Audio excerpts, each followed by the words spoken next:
I've done my own interview with wrestling legend Lex Luger in his mother's home in Buffalo, which might be his home now because I know his mother has since passed away.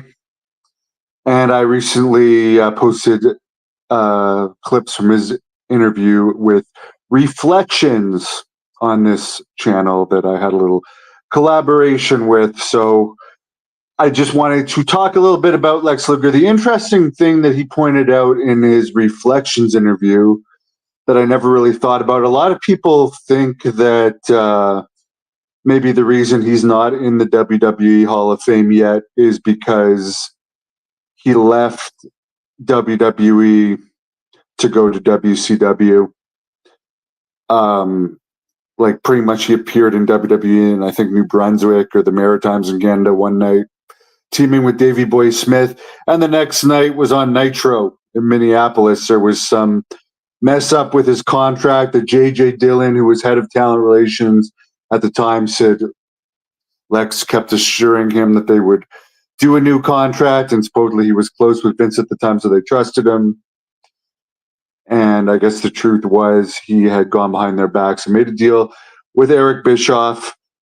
He ended up with a better position in WCW than he had had in WWE.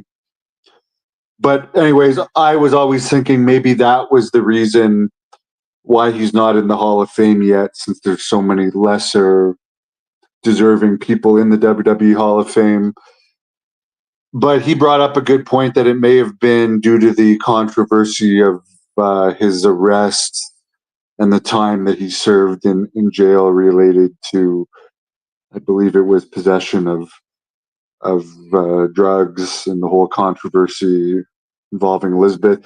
Maybe it is, maybe it isn't. There's certainly people that are far more controversial in the Hall of Fame. And obviously they put Alundra Blaze, aka Medusa, in the Hall of Fame, who basically she's best known, honestly, for putting the WWE title in the trash in WCW. I barely remember anything else she did in WCW other than at one point she was managing the Dangerous Alliance members along with Paul Heyman. And then, of course, they gave her a mega push in WWE as Alundra Blaze, but eventually it fizzled out to the point where they just gave up on it and I guess never took the title back. But Luger, one thing I will say is I saw all these videos of him after hearing all these shoot interviews of him, of people saying how he was one of the most arrogant people that they've ever met in wrestling. Prima donna, couldn't stop staring himself in the mirror, didn't care about anyone else. And then you see him in all these videos acting very religious and being such a positive person and a positive role model. And I do have to say, when I met him, I definitely got the sense that he is very legitimate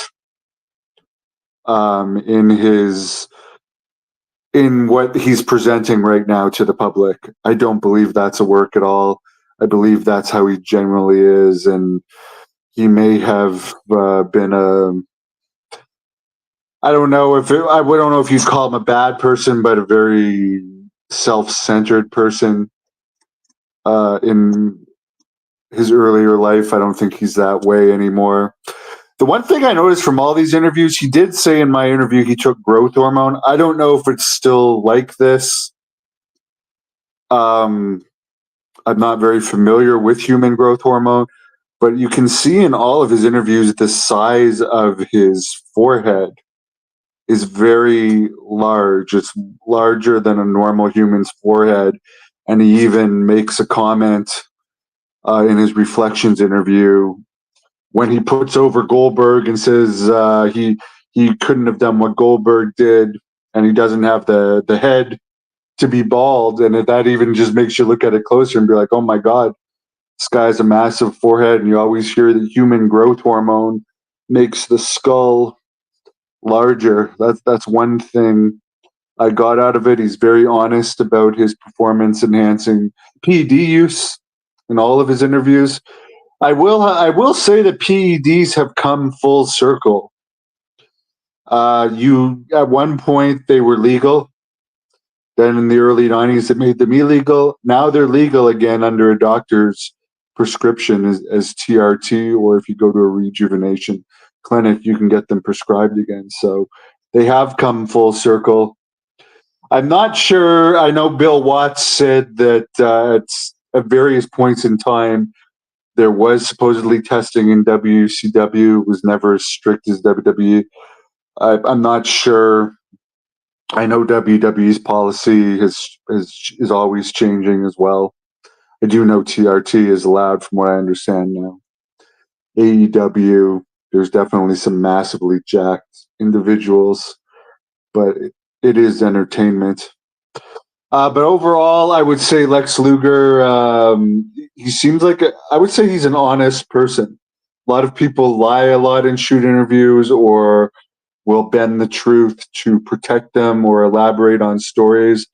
I would say Lex Luger tells the truth. I get that sense from Lex Luger. I don't sense he's lying. The one person I'll say that doesn't tell the truth.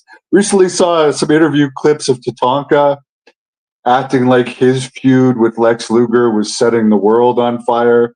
I remember seeing Tatanka against Lex Luger in around March of '94 in Kingston, Ontario, from about 800 fans.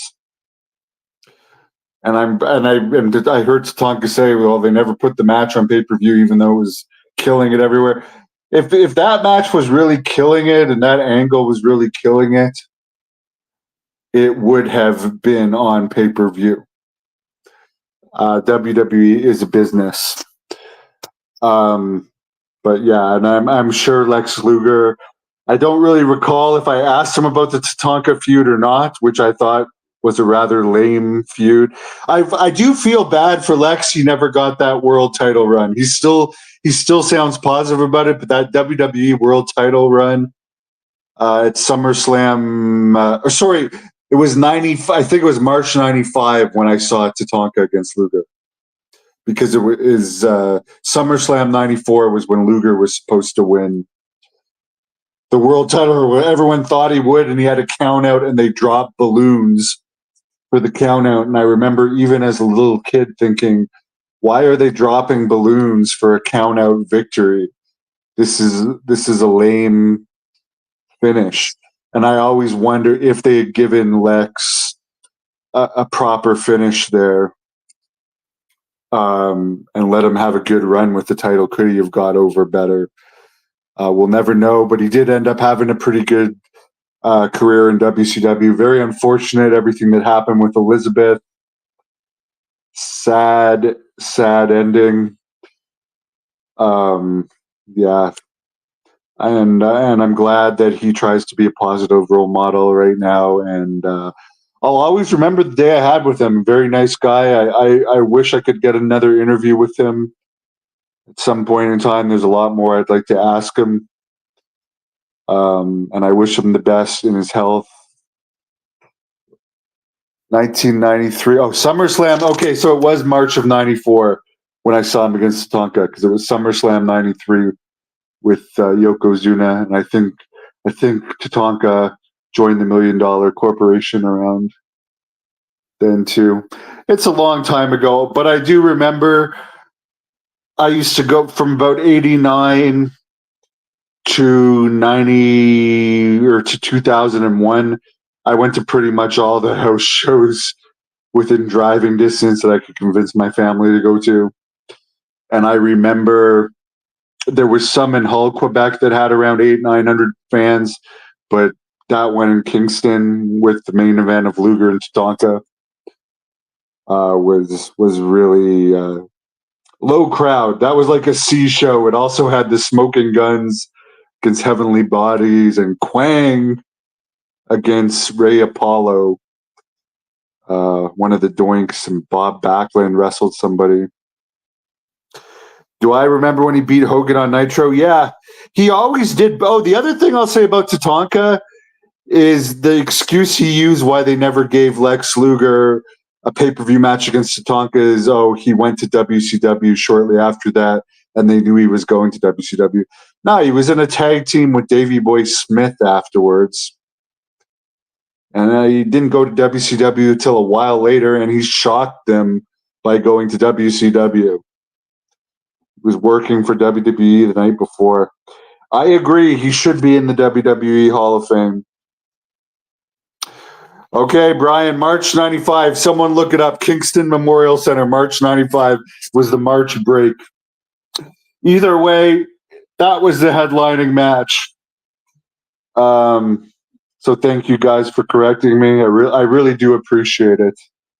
My internet is down right now.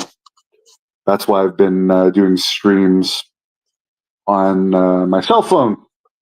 But it should be back up tomorrow, and I'll be back to posting more shoot interview clips. Thank you for your comments. So yes, March 95 then, and 90. So I guess he had a pretty good run as a face in WWE. Because if SummerSlam 93 was his Yokozuna match, and he was still a face by March 95, I mean, he had a good run. It's too bad it didn't go better. But it's memorable. People remember the Lex Express and the Body Slam and the Yokozuna balloon drop. I also remember the Royal Rumble where him and Brett went over the top at the same time. But other than that, there wasn't that much memorable stuff from WWE. I remember the Narcissist stuff, the Kurt Hennig feud and everything, and Bobby Heenan managing him. He was probably better as a heel in some ways. I also remember Harley Race managing him in WCW. That was a pretty good duo. I wish I had asked Harley when I interviewed Harley about Lex. But yeah, Lex had a great career. Hall of Fame worthy for sure.